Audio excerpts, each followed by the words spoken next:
Hello guys. അപ്പോൾ ഹരിയാനയിൽ vote ചോരി ആരോപണം ഉന്നയിച്ച് പ്രസ് മീറ്റ് നടത്തിയിട്ട് ഇത്രയും നേരമായിട്ട് രാഹുൽ ഗാന്ധിക്ക് മറുപടി കൊടുക്കാമെന്ന് പറഞ്ഞിട്ടുള്ള ഇലക്ഷൻ കമ്മീഷൻ തുറന്ന് മിണ്ടിയിട്ടില്ല.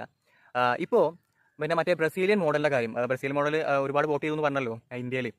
അപ്പോൾ അവരുടെ ഒരു റിയാക്ഷൻ ഇന്നലെ വന്നിരുന്നു. തൻ്റെ പഴയ ഫോട്ടോ മിസ്യൂസ് ചെയ്തിട്ടാണ് ഇവിടെ ഇത്തരത്തിൽ വോട്ടും കാര്യങ്ങളൊക്കെ ചെയ്യുന്നത് എന്നുള്ളതാണ് അവർ പറയുന്നത്. അപ്പോൾ നിങ്ങളൊന്ന് ആലോചിച്ച് നോക്കുക, നമ്മുടെ നാടിനെ കുറിച്ച് ഇന്റർനാഷണൽ ലെവലിൽ ഒരു കാര്യം എന്ന് വെച്ചാൽ ഇപ്പോൾ ഇവിടുത്തെ വോട്ടിംഗ് രീതിയെക്കുറിച്ച്, അതായത് ഏറ്റവും കൂടുതൽ ആൾക്കാർ വോട്ടിങ്ങിലൂടെ സ്വന്തം ഗവൺമെന്റിനെ തെരഞ്ഞെടുക്കുന്നത് നമ്മുടെ നാട്ടിലാണ്. ഏറ്റവും കൂടുതൽ വോട്ടർമാരുള്ളത് നമ്മുടെ നാട്ടിലാണ്. അത്തരത്തിൽ എല്ലാ രീതിയിലും അഭിമാനത്തോടെ നിന്നിരുന്ന നമ്മുടെ നാടിനെ കുറിച്ച് അവരെന്ത് ധരിച്ചിട്ടുണ്ടാവും? ഇപ്പോൾ ഇവരെന്തിനാണ് നമ്മുടെ നാട്ടിലൊക്കെ തീവ്ര വോട്ടർ പട്ടിക പരിഷ്കരണം SIR നടപ്പിലാക്കുന്നുണ്ടല്ലോ. എന്തിനാണ് നടപ്പാക്കുന്നത്? ഈ നാട്ടിലുള്ള വോട്ടർമാർ മാത്രം ഇവിടെ വോട്ട് ചെയ്താൽ മതി, പുറം നാട്ടിൽ നിന്ന് കുടിയേറി വന്നവരൊന്നും ഇവിടെ വോട്ട് ചെയ്യേണ്ടെന്ന് പറഞ്ഞിട്ടാണ് ഇവർ ഈ കാര്യങ്ങളൊക്കെ ചെയ്യുന്നത്. എന്നിട്ട് ബ്രസീലിയൻ മോഡലിനൊക്കെ ഇവിടെ വോട്ട്. പിന്നെ ഇപ്പോൾ നിങ്ങൾ എന്ത് മറയ്ക്കാനാണ് ഈ ശ്രമിക്കുന്നത്? എനിക്ക് മനസ്സിലാവുന്നില്ല ഇലക്ഷൻ കമ്മീഷന്റെ ഉദ്ദേശം എന്താണെന്നുള്ളത്. പിന്നെ ഞാൻ മറ്റൊരു കാര്യം പറഞ്ഞിരുന്നു ഇതിന് മുന്നൊരു വീഡിയോ ചെയ്തപ്പോൾ ഇതിനെക്കുറിച്ച്. അത് അത്ര റീച്ചൊന്നും കിട്ടാത്തതുകൊണ്ട് ഞാൻ വീണ്ടും പറയുന്നു. നിങ്ങൾക്കറിയാം, ഈ കേന്ദ്ര ഇലക്ഷൻ കമ്മീഷനെ നിയമിക്കുന്നത് പ്രൈം മിനിസ്റ്ററും അതേപോലെ തന്നെ പ്രതിപക്ഷ നേതാവും ചീഫ് ജസ്റ്റിസും ഒക്കെ ചേർന്നിട്ടാണെന്ന് ഞാൻ പറഞ്ഞിരുന്നു.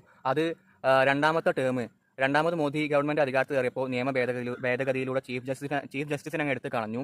അപ്പോൾ നിങ്ങൾ വിചാരിക്കും പ്രതിപക്ഷ നേതാവിനെ എടുത്ത് കളഞ്ഞിട്ടില്ല, പ്രതിപക്ഷ നേതാവ് അവിടെ തന്നെ ഉണ്ട്, അതുകൊണ്ട് നിങ്ങൾ വിചാരിക്കും പ്രതിപക്ഷ നേതാവ് ഉണ്ടല്ലോ എന്നുള്ളത്.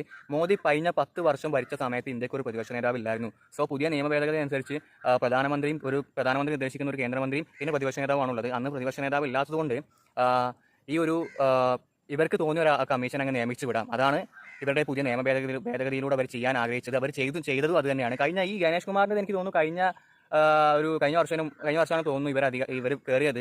ഗണേഷ് കുമാറിന്റെ ലീഡർഷിപ്പിൽ കേന്ദ്ര തെരഞ്ഞെടുപ്പ് കമ്മീഷൻ വന്നത്. എന്തിനാണ് ഭേദഗതി ചെയ്ത് ഈ ഒരു രീതിയിലേക്ക് ഈ ഒരു നിയമത്തെ മാറ്റിയത് എന്നുള്ളത് നിങ്ങൾക്ക് മനസ്സിലായിട്ടുണ്ടാവും ഞാൻ വിചാരിക്കുന്നു. പിന്നെ മുന്നത്തെ രീതിയിലായിരുന്നെങ്കിൽ ഒരിക്കലും ഇത്തരത്തിലുള്ളൊരു കാര്യം ഇവിടെ ഉണ്ടാകുമായിരുന്നില്ല എന്നുള്ളതാണ് എനിക്ക് തോന്നുന്നത്. കാരണം നമ്മുടെ ഭരണഘടനയിൽ ഓരോ കാര്യങ്ങളും മുന്നേ നമ്മുടെ കഴിഞ്ഞുപോയ ആൾക്കാർ രേഖപ്പെടുത്തി വെച്ചിരിക്കുന്നത് ഒരു തരത്തിലും ഒരു തട്ടിപ്പ് ഒരാൾക്ക് നടത്താൻ സാധിക്കാത്ത രീതിയിൽ അത്രയും സുതാര്യമായിട്ട് കാര്യങ്ങൾ മുന്നോട്ട് പോകണമെന്ന് കരുതിയിട്ടാണ്. ഓരോരുത്തർ അധികാരത്തിൽ കയറിയിട്ട് ഈ നാടിനെ മുഴുവൻ നശിപ്പിച്ച് ഈ നാടിന്റെ വില മറ്റുള്ള രാജ്യങ്ങളുടെ മുന്നിൽ ഈ രാജ്യത്തിന്റെ വില കളയുന്ന പ്രവൃത്തിയാണ് ഇപ്പോൾ ഇവിടുത്തെ ആൾക്കാർ, ഗവൺമെന്റ് ഒക്കെ ഇത്തരത്തിലുള്ള ആക്ടിലൂടെ ചെയ്യുന്നത്.